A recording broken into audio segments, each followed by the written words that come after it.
अल्हम्दुलिल्लाहि वकफ़ा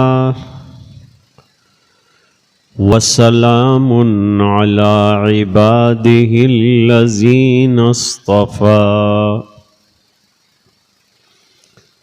अम्मा बाद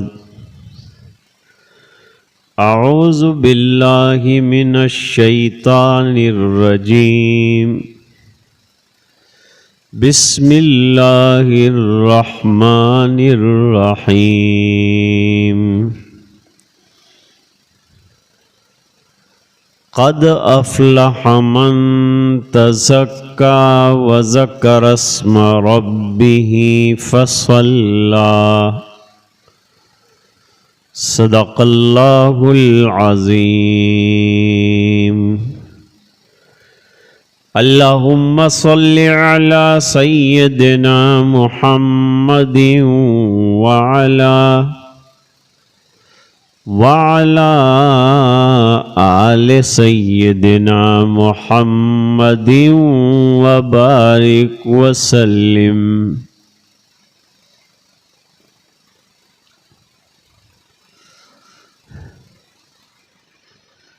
दुनिया में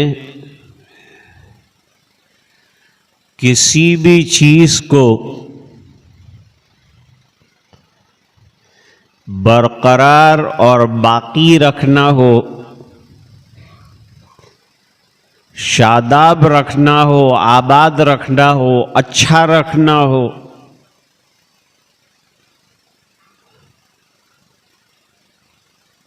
तो उस पर तवज्जो देनी पड़ती है और उसका ख्याल रखना पड़ता है, वरना कीमती से कीमती चीज भी ज़ाय हो जाएगी।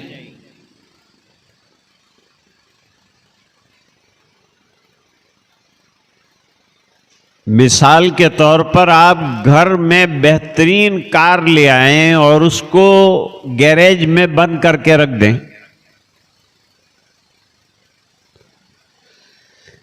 एक साल तक न चाबी लगाएं न उसकी खबर लें,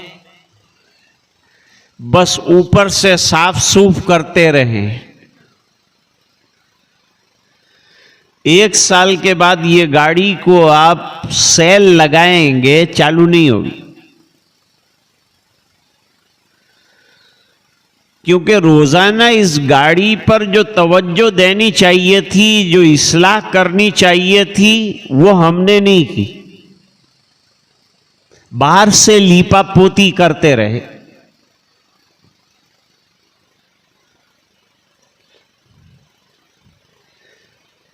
एक बेहतरीन मकान बनाया जाए और ये मकान हर तरह की जीनत से आरास्ता किया जाए, फिर उसको ताला लगा दिया जाए।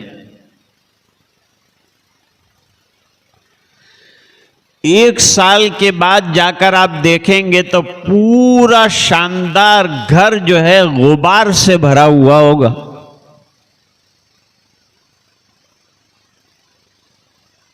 क्या वजह? बनाने वाले ने इसकी इस्लाह और मरम्मत की फिक्र नहीं की।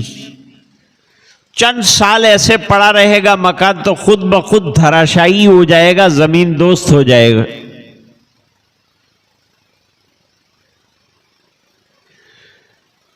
हमारे हजरत हकीमुल इस्लाम रहमतुल्लाह अलैह फरमाते थे कि किसी चीज को बिगाड़ने में मेहनत की जरूरत नहीं होती, लेकिन किसी चीज को बनाने के पीछे आदमी को जान लगानी पड़ती। जैसे आपने एक गार्डन बनाया, अब आप चाहते हैं कि यह गार्डन आबाद रहे, तो गार्डन में माली रखना पड़ेगा, पानी रखना पड़ेगा, तरबियत का सामान रखना पड़ेगा और रोजाना माली को तवज्जो देनी पड़ेगी, पैसा देना पड़ेगा, तो आपका बाग बिल्कुल आबाद रहे।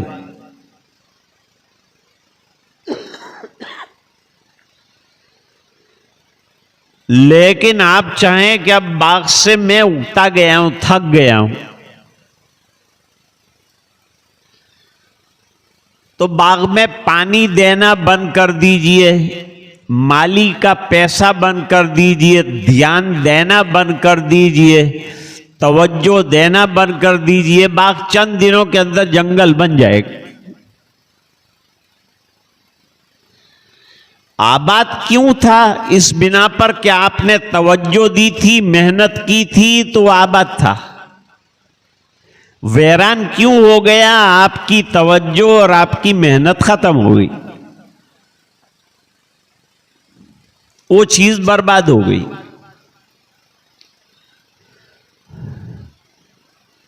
इसी तरीके से हमने ला इलाहा इल्लल्लाह पढ़कर हमारे दिल में एक पौधा लगाया है। ला इलाहा इल्लल्लाह पढ़कर ईमान का एक पौधा लगाया है।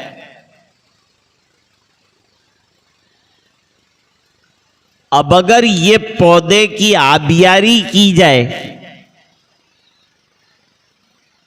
जैसे घर के पास कोई पौधा लगाते हैं तो चारों तरफ उसके फेंस लगाते हैं ताकि बकरी उस पर चढ़ न जाए, फिर उसको 3 टाइम पानी देते हैं। इस तरह ईमान के पौधे को 5 वक्त नमाजों का पानी देना पड़ेगा, तो ये पौधा पनप कर क्या बनेगा? शजरे तय्यबा बनेगा, बड़ा बारावर दरख्त बनेगा, जिसको कुरान करीम में फरमाया कशजरतिन तय्यबतिन अस्लुहा साबितुन व फरउहा फिस्समा। और ये फल फूल भी देगा, ये नतीजे भी देगा, क्योंकि इस पर नतीजा देने वाली मेहनत की गई है, तो ये नतीजा देगा। अगर नतीजा खेज मेहनत नहीं की गई है तो नतीजा नहीं देगा।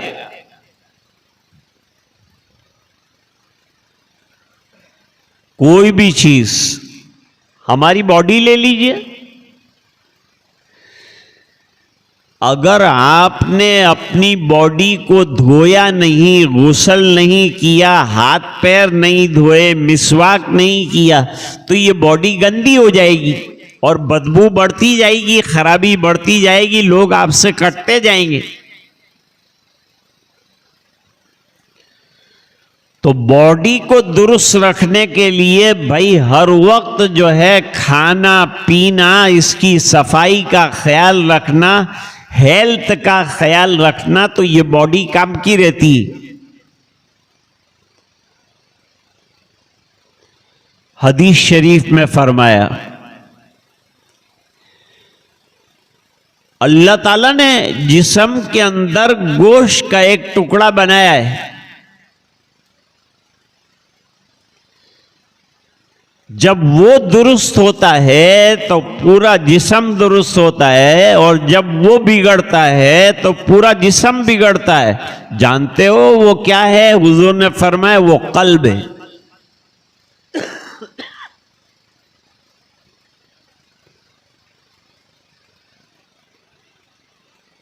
तो कल्ब पर मेहनत करनी पड़ती है, तब जाकर के दिल बनता है।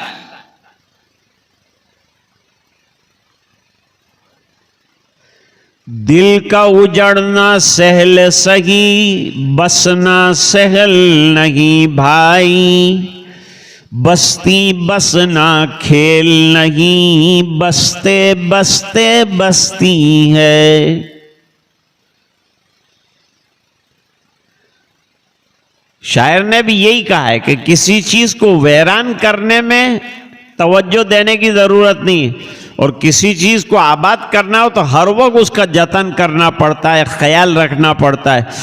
जब दिल में ईमान का हीरा रख लिया तो अब ये ईमान के हीरे की हर वक्त आमाल के जरिए से मावजत करनी पड़ेगी। शैतान इसमें गुनाहों के छिड़काव करता है ताकि ये पौधा मर जाए।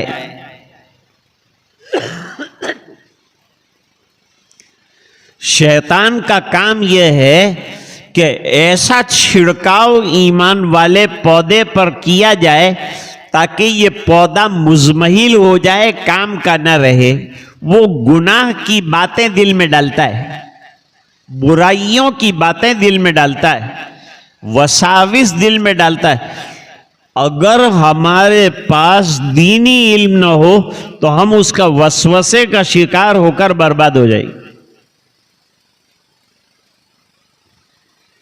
गौसे आजम रहमतुल्लाह अलैह के वाकयात में लिखा है कि वो जंगल में गए, कई दिन तक मुजाहदात किया। आज तो अल्हम्दुलिल्लाह ये बेअत होना, अल्लाह अल्लाह करना, चलते फिरते खानका की शक्ल पैदा करना, ये सब अल्लाह वालों ने हमारे हालात के एतबार से आसान कर दिया। पहले लोग 11 साल 12 साल 20 साल जंगल के अंदर भूखे प्यासे मुजाहदा करते थे। और शेख ने क्या कहा है? शेख ने कहा है 10 लाख मर्तबा कलमे का विर्द करो, कोने में बैठ जाओ, दूसरा कुछ मत करो, नमाज पढ़ो कलमा पढ़ो, नमाज पढ़ो कलमा पढ़ो, दूसरा कुछ करना ही है। ऐसा अगर आज किसी को इस्लाह का किया जाए तो एक आदमी भी नहीं जाएगा किसी अल्लाह वाले के पास। या तो आओ बहुत अघरू काम के 100 दफा तो अल्लाह का नाम ले नहीं पा रहे हैं, और 1 करोड़ मर्तबा अल्लाह का नाम लो तो जबान सठिया जाएगी, सूख जाएगी। लेकिन वो अल्लाह वाले करते थे, और करने के बाद अल्लाह ताला ने उनको बड़े बड़े मकामात अता फरमाए। मकाम विलायत यूं थोड़ा मिलता है, मेहनतों से मिलता है, मुजाहदों से मिलता है।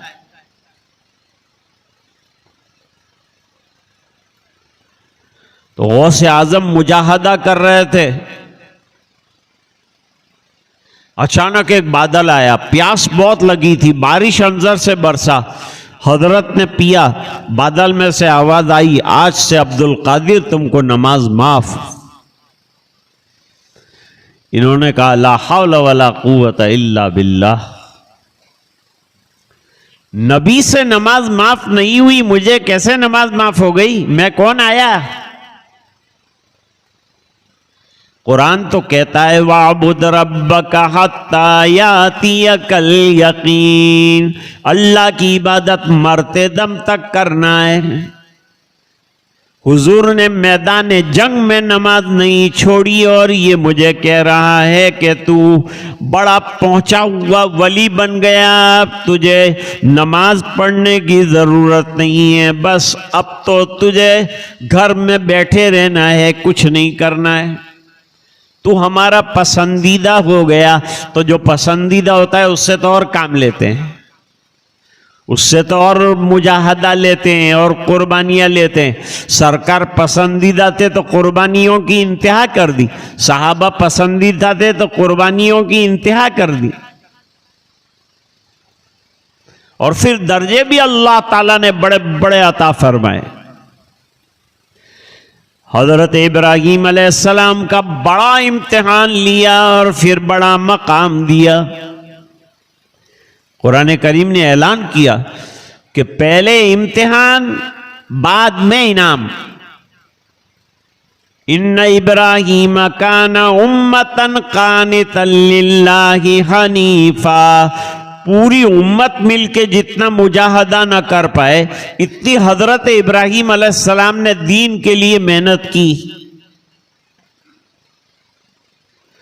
तहज्जुद में सरकार इतने खड़े रहे, इतने खड़े रहे, इतने खड़े रहे कि पैरों के ऊपर वरम आ गया, घर वालों को तरस आ गया कि सरकार कुछ आराम फरमा ली।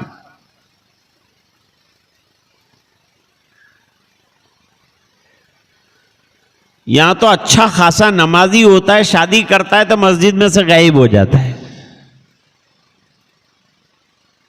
नमाज पढ़ने ही नहीं आता। अरे भाई नमाज पढ़ पढ़ के तो बीवी मिली, उसी बीवी के पास ऐसा बैठ गया कि हम नमाज छोड़ रहे हैं।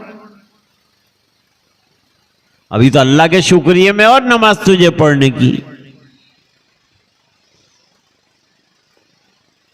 गौस आजम फौरन समझ गई इल्म बहुत बड़ी चीज है।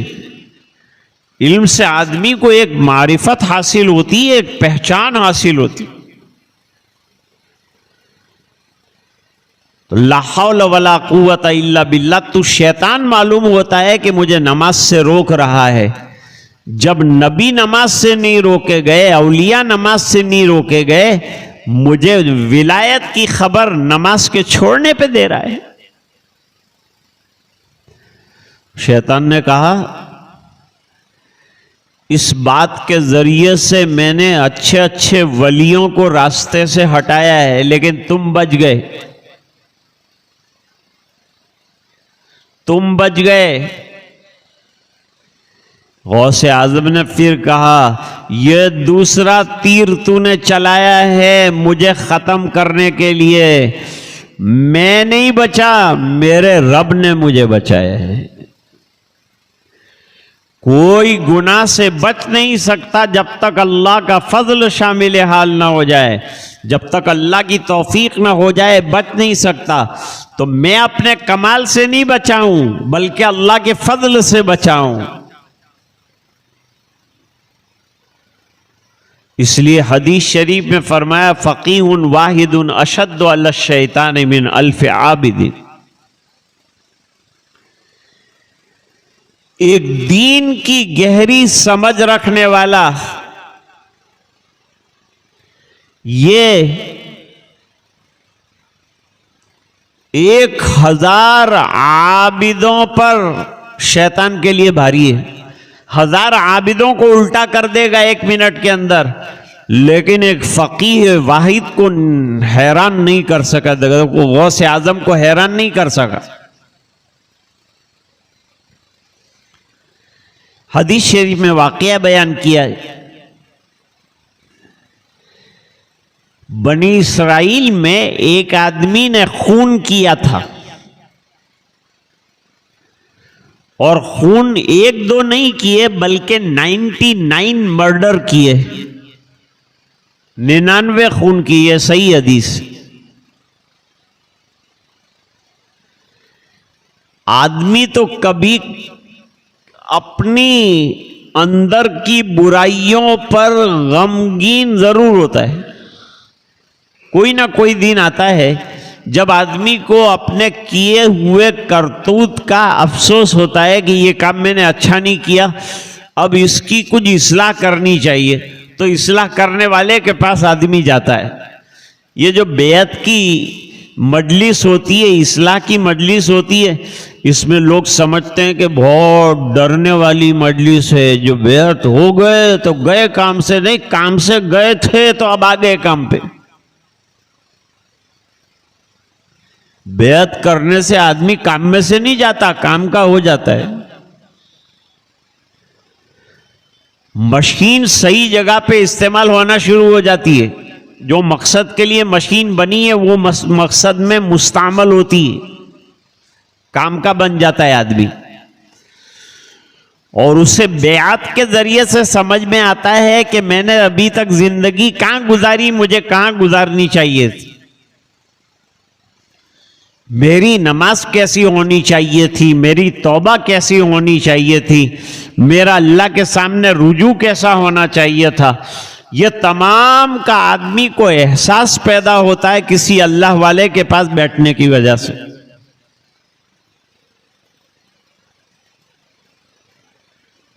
अब वो गया एक आबिद के पास। आबिद इबादत गुजार, खूब इबादतों में लगा हुआ है। उससे जाके मसला पूछा। मसला तो उलमा से पूछना चाहिए। वो गया इबादत गुजार के पास, जाके उसने मसला पूछा, मैंने 99 कत्ल किए हैं, मेरे लिए कोई माफी का रास्ता है? आबिद ने सीधा ही ना कह दिया कि कोई चांस नहीं है। उसने चाकू निकाला और उसको भी घोंप दिया। 100 खून हो गए। आबिद वहीं लेट गया, 99 के 100 कर दिए। आबिद के जवाब पर यह खूनी मर्डर करने वाले को आ गया गुस्सा। यहां से निकला 100 खून करने के बाद। अल्लाह तो बहुत रहीम और करीम और बहुत शफीक है ना। बेअत आदमी इसीलिए होता है कि गुनाह का एहसास हो जाए और अल्लाह के सामने रात को उठ के रोने वाला बन जाए, ये गुनाह हो गया, ये गुनाह हो गया। बेअत इसलिए करना है कि आदमी के अंदर एहसास का जज्बा पैदा हो जाए कि भाई मैं क्या क्या गलत कर रहा हूं, इसका एहसास पैदा हो जाए। गुनाह हो जाए, गुनाह तो होगा। देखो मासूम है नबी, उनसे गुनाह नहीं होगा। औलिया से, सहाबा से अल्लाह ताला ने इनको गुनाहों से महफूज रखा है, और हम सब जो है वो गुनाहगार है। छोटे मोटे गुनाह हमसे सादिर होते रहते हैं, लेकिन गुनाह होने के बाद गुनाह के सिलसिले में एहसास हो जाए कि मुझसे गलती हो गई, तो आदमी तौबा की तरफ आएगा। वो तौबा ये बेअत खींच कर लाती है तौबा की तरफ। बेअत में इतना ही करना है कि शेख ने जो चीजें बताई वो करता रहे, तौबा करता रहे, अमल करता रहे, अल्लाह से माफ़ी मांगता रहे और अपने अंदर की इस्लाह की फिक्र करता रहे। जैसे मकान के अंदर औरतें सुबह में झाड़ पिंछी करती हैं और घर का ख्याल रखती हैं, इस तरह ईमान वाला अपने अंदर के ईमान की झाड़ पिंछी करता रहे, ताकि उसके ऊपर शैतानी गुनाह जो लगते हैं उससे हमारा दिल गुबार आलूद ना हो जाए। फिर एक फकीह के पास गया, 100 खून करने के बाद बहुत बड़ा एक आलिम मिला, उसके पास गया, खंजर उनके सामने रख दिया और मसला पूछा कि मैंने 99 खून किए और 100वां खून एक आबिद बड़े पारसा आदमी का किया, वजह क्या है 100 खून करने की? कहा बस मेरे अंदर जज्बा था इंतकाम का, तो 100 खून कर दिए। अब मेरे पास क्यों आए हो? कहा आपके पास मैं ये मसला मालूम करने आया हूं कि परवरदिगार के दरबार में 100 खून करने वाले के लिए माफी की कोई शक्ल है? वो चूंकि बहुत बड़े फकीह और इल्मदां थे, यही फर्क होता है आबिद में और आलिम में। आलिम ने कहा कि अल्लाह ताला बड़े रहीम हैं, बड़े करीम हैं, और तू गुनाहगार है, और करीम का काम ही है बख्शना। मैं कोई नहीं होता जो तुझे यूं कहूं कि अल्लाह तुझे नहीं बख्शेगा, क्योंकि अल्लाह है बख्शने वाला, और गुनाह तूने मेरा नहीं किया, अल्लाह का किया है। तो तू करीम अल्लाह के दरबार में चला जा और अल्लाह के दरबार में माफी मांग। उसका दरबार वसी है, वो 200 खून पर भी माफी दे सके। अच्छा तो मेरी माफी हो सकती है? कहा जी बिल्कुल हो सकती। दिल खुश हो गया, इसका उम्मीद पैदा हो गई, सच्ची तौबा करने के लिए निकला है। कहां जाऊं? सामने लाइटें जो जलती हुई नजर आती है ना, वो ताइबीन की बस्ती, वहां सब तौबा करने वाले रहते हैं, वहां चला जा और वहां जाकर सब रो रहे होंगे, तौबा कर रहे होंगे। तू भी तौबा करने के लिए बैठ जाना और अल्लाह से रो रो के तौबा करना कि मुझसे इतने बड़े गुनाह हुए, अल्लाह तू माफ फरमा। तो क्या होगा? तो कहा अल्लाह माफ कर देंगे। गुनाह जब आदमी से हो जाए तो पहला काम यह है कि गुनाह के ऊपर नदामत का इजहार करे कि हाय हाय अल्लाह मुझसे क्या हो गया, मुझे करना क्या था और मैं कर क्या बैठा। एक तो ये बात। उसी वक्त तय कर ले कि मेरे परवरदिगार तू देख रहा है, आइंदा कभी भी ऐसा गुनाह नहीं करूंगा। और तीसरी चीज है, अल्लाह फौरन इस गुनाह को छोड़ देता हूं और अब हमेशा के लिए सच्ची तौबा करता हूं। ये तीन चीजें शामिल हो जाए तो इसको तौबा कहते हैं, इसका नाम तौबा है। तो वो तौबा करने वाला जो है ताइबीन की बस्ती की तरफ दौड़ा। अब देखो ये कुदरत की बात है, रास्ते में मौत आ गई। अभी ताइबीन की बस्ती में पहुंचा भी नहीं, गुनाहगार वाली बस्ती से चला और तौबा वाली बस्ती की तरफ जा रहा है और रास्ते के अंदर मौत आई। अब गुनाह किए थे तो गुनाह के फरिश्ते आए जहन्नम में ले जाने के लिए, और तौबा के लिए चला था इसलिए तौबा के फरिश्ते भी आए। तौबा वाले फरिश्ते जन्नत में ले जाना चाहते थे, गुनाह वाले फरिश्ते जहन्नम में सजा देने के लिए ले जाना चाहते थे। देखो एक बात समझो, नजात का दारोमदार ईमान पर है। हम सबकी नजात कलमा तय्यबा ला इलाहा इल्लल्लाह मुहम्मदुर रसूलुल्लाह इखलास के साथ पढ़ लिया तो मन काला ला इलाहा इल्लल्लाह दखलल जन्नत, जन्नत का दाखला उसका तय हो गया।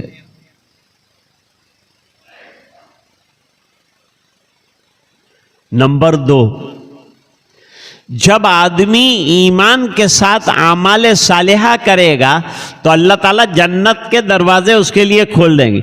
इन्नल्लज़ीना आमनू व अमिलुस्सालिहाति कानत लहुम जन्नातुल फिरदौसि नुज़ुला खालिदीन फीहा ला यबगून अन्हा हिवला। तो ईमान और आमाल सालिहा की बरकत से इंशाअल्लाह हर मूमिन जन्नत में जाएगा। लेकिन जन्नत के अंदर कैटेगरियां हैं, वो कैटेगरियों पर पहुंचने के लिए आदमी को नफली आमाल करने पड़ते हैं। औराद हैं, वज़ाइफ हैं, बुजुर्गों के बताए हुए तरीके हैं, तौबा के रास्ते हैं। ये सब रास्तों पर चलेगा तो जन्नत में जो इसका दर्जा है वो बहुत हाई लेवल का हो जाएगा, बहुत ऊंचे लेवल का हो जाएगा। जैसे हर आदमी दुनिया में ऊंचा लेवल मांगता है, ईमान वाला भी आखिरत में जन्नत का ऊंचा लेवल मांगेगा तो उसको कोई अल्लाह वाले के सहारे की जरूरत पड़े।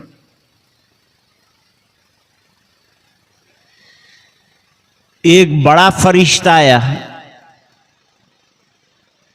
और वो बड़े फरिश्ते ने दोनों फरिश्तों से कहा कि तुम जो है तौबा वाली जमीन नापो और तुम जो है गुनाह वाली जमीन नापो।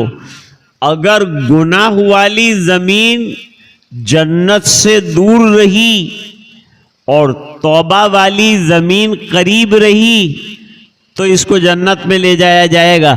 अल्लाह ताला ने इसकी बॉडी को तौबा वाली जमीन की तरफ 1 इंच करीब कर दिया और वो करीब निकली तो अल्लाह का करम हो गया और 100 खून करने वाले की तौबा कबूल हो गई। अल्लाह ताला ने उसकी तौबा को कबूल फरमाया। एक हदीस सुनाकर बात खत्म करता। हदीस शरीफ में फरमाया कि जब आदमी गुनाह करता है तो इसके दिल के ऊपर एक स्पॉट बन जाता है, एक नुक्ता बन जाता है, काला नुक्ता, काला सियाह ब्लैक स्पॉट। फिर अल्लाह ताला ने ये ब्लैक स्पॉट खत्म करने का रास्ता तौबा का साबुन रखा है। जैसे ही रोया और नदामत का आंसू इस स्पॉट के ऊपर पड़ा तो अल्लाह ताला वो तौबा का पानी पड़ते ही ये गुनाह का स्पॉट मिटा देता। लेकिन एक स्पॉट बना, तवज्जो नहीं दी, दूसरा स्पॉट बना, तवज्जो नहीं दी, तीसरा स्पॉट बना, तवज्जो नहीं दी, तो दिल इतना काला हो जाता है कि फिर दुनिया भर के समझाने वाले आए समझता नहीं, दिल काला हो गया। कल्ला बल रान अला कुलूबिहिम मा कानू यक्सिबून।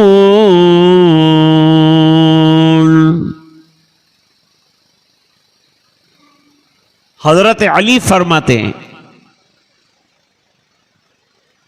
जब आदमी कोई नेकी करता है तो दिल के ऊपर एक ब्राइट लाइट जल जाती, ब्राइट लाइट। जब दूसरी नेकी करता है तो दिल के ऊपर और सफेद रोशनी पैदा हो जाती, जब तीसरा नेक अमल करता है तो और रोशनी हो जाती है, यहां तक कि दिल रोशनियों का मरकज बन जाता है और नेकियों का मरकज बन जाता है और उसमें खूबियां और कमालात पैदा हो जाते। लेकिन ये अल्लाह वाले बताए दें कौन से काम से तेरा दिल रोशन होगा और कौन से काम से तेरे दिल में बुराई पैदा होगी, खराबी पैदा होगी। अल्लाह वालों की जरूरत है, उनके बगैर हम समझ नहीं सकते दीन को। एक मुरीद आया हजरत थानवी के यहां, बहुत खिदमत का उसको जज्बा था, यहां दौड़ता था, वहां दौड़ता था, वहां दौड़ता था कि हजरत कबूल कर लें, कुछ मेरा बेड़ा पार हो जाए, खिदमत कर लूं हजरत। तो हजरत मजलिस में बैठे हुए थे, वहां से उठकर अब मस्जिद में आने वाले थे। वो जल्दी से दौड़ा और गया और हम्माम के अंदर जाकर 5-6 लोटे जो है बिल्कुल ऑक्यूपाई कर दिए, मिसवाक निकाल लाया, बैठने की जगह तय कर।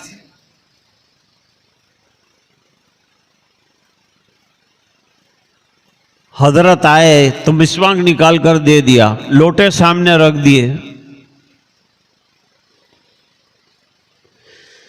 और उम्मीद करने लगा कि अभी हजरत मेरी तारीफ करेंगे कि कितना खादिम बड़ा है कि मांगे बगैर ये सब चीजें पेश कर दी, कितना बड़ा ये खादिम है। हजरत ने फरमाया जाओ 2 रकात इस्तिग़फ़ार की पढ़ो, जाओ मस्जिद में जाओ, तुमने बहुत बड़ी बड़ी गलतियां की है, ये तो विचार मत पड़ी। हाड़ी आटली मेहनत की दी ने कि मारी भूल होता है कि भूले हूं की दी मैं, क्या भूल क्या की मैंने? हजरत का पानी का इंतजाम किया, मिसवाक का इंतजाम किया, बैठने का इंतजाम किया, क्या मैंने गलती क्या कर डाली? नहीं समझ सकते। अल्लाह वालों के बाद बैठना पड़ेगा तो समझ में आएगा। हजरत ने फरमाया ये लोटे जो है वक्फ के लोटे हैं और तुमने बगैर दूसरों की इजाजत के वक्फ के लोटे अपने लिए ऑक्यूपाई कर लिए, ये नाजायज था, इसलिए मैंने 2 नमाज पढ़ने के लिए कहा।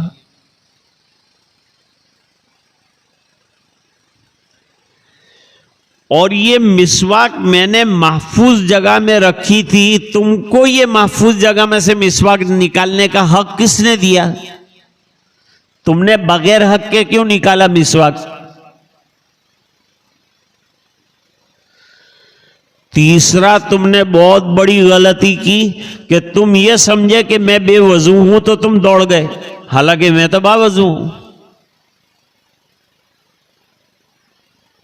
मैं कहा कि हजरत वाकई खाली जो है अपनी अक्ल लड़ाने से आदमी अल्लाह वाला नहीं बन सकता, उसको अल्लाह वाले की खिदमत में बैठना पड़ेगा, तरीके सीखने पड़ेंगे, आदाब जिंदगी सीखना पड़ेगा, तब उसे जिंदगी जीना आएगा। और दिल अल्लाह करने वाला और अल्लाह अल्लाह करने वाला बनेगा। फारसी का शायर कितना अच्छा शेर कहता है, ये हम जो लोग जिंदगी गुजार रहे हैं, मस्जिद में आए गए, जरा कुरान शरीफ पढ़ा रख दिया, जरा वजीफा पढ़ा, तस्बीह लेके इधर घूमे उधर घूमे, ये दीन नहीं है। जिंदगानी न तवा गुफ्त हयाते के मुरास, मैं जो जिंदगी जी रहा हूं और समझता हूं कि जिंदा हूं, तो ये जिंदगी नहीं है।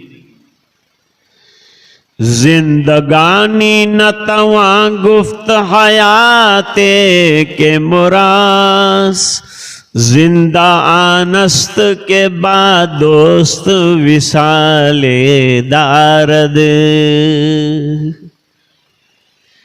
जिंदा कौन है? हम तो सब मुर्दा है। जिंदा वो है जिसका जिंदगी देने वाले के साथ रात दिन कनेक्शन है, वो जिंदा है। हर वक्त जिसे ख्याल है कि क्या हलाल है क्या हराम है, क्या जायज है क्या नाजायज है, कौन से वक्त पर मुझे क्या काम करना चाहिए, ये तमाम जागृति जिन चीजों से पैदा होती है उसका नाम है इस्लाह और बैअत। इससे आदमी के अंदर की कमियां दूर होती है, बुराइयां दूर होती है, नेकियों का जज्बा उभरता है, एक जाहिर के गुनाह हैं वो भी दूर होते हैं, एक दिल का बिगाड़ है, कीना है, कपट है, बुग़्ज़ है, अदावत है, इस पर एक मुस्तकिल इंशाअल्लाह बयान करूंगा तो आपको ख्याल आएगा कि दिल में बहुत खराबियां भरी हुई हैं, उनको भी निकालना है।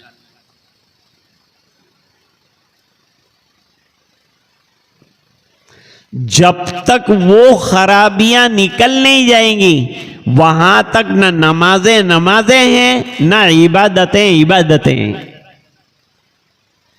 दिल साफ होगा तो इबादतों में भी सफाई आई, आमाल में भी सफाई आएगी। भाई भाई के खिलाफ बुग़्ज़ न रखे, बहन बहन के खिलाफ बुग़्ज़ न रखे, माँ बाप आपस में औलाद की तरबियत की फिक्र का ख्याल रखें, ये तमाम चीज़ों को लेकर चलना है। उसके लिए अंदर जो फिक्र का जज्बा उठता है वो बेअत के ज़रिए से उठता है। आदमी आखिरत के बारे में बेहद फिक्रमंद हो जाए, उसके लिए ये मजलिस जो है आज मुनाकिद की गई, वो असल में हाफिज शफीक ने बताया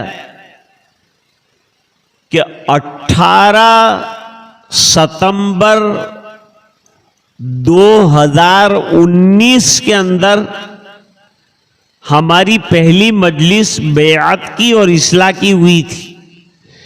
आज 3 साल के बाद जो है, आजकल डॉक्टर्स कहते हैं कि 40 की एज हो जाए तो हर साल चेकअप कराना, हर साल चेकअप कराना, दिल का क्या हाल है, लीवर का क्या हाल है, किडनी का क्या हाल है, बॉडी के अंदर का सिस्टम का क्या हाल है, इसका चेकअप हर साल आपके सामने आना चाहिए।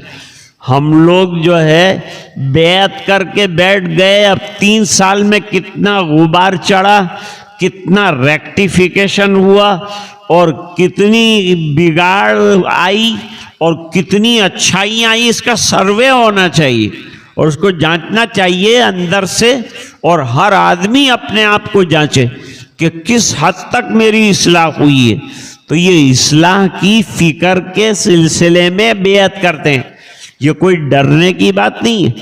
इससे तो आदमी को अल्लाह से ताल्लुक पैदा होता है, मोहब्बत पैदा होती है, इबादतों के अंदर जान आती है और आदमी अल्लाह के वसूल का फिक्रमंद बन जाता है। इस बिना पर इन हजरात ने फिक्र की और ये इस्लाही मजलिस थोड़ी सी देर के लिए हमारे नौजवानों के दरमियान रखी। अब जो ख़वातीन बैत होना चाहें वो वहाँ कमरे में मौजूद हैं, और जो यहाँ से हजरात इस इरादे के साथ कि अपनी इस्लाह का इरादा है हमारा, और वो बैत होना चाहते हों, तो वो भी वो कमरे के अंदर मर्दों का और औरतों का बैठने का मुस्तकिल इंतज़ाम किया गया है। वहाँ दोबारा आपको जो है बेअत होना होगा, तो बेअत के कुछ कलिमात कहलवाऊंगा, तो आप सिस्टम के अंदर आ जाएंगे। जैसे कि कंप्यूटर के सिस्टम में जाने के लिए हमको कुछ करना पड़ता है पहले, इस तरह ये इस्लाह के सिस्टम में आने के लिए पहले कोड वर्ड्स लगाने पड़ते हैं, और उसके ज़रिए से आदमी सिस्टम के अंदर आ जाता है। फिर उसके बाद काम करते रहना है, तरक्की जितनी करना है रास्ता खुला हुआ है। अल्लाह ताला हमें तरक्कियात से नवाजे और नेक काम करने की तौफीक अता फरमाए।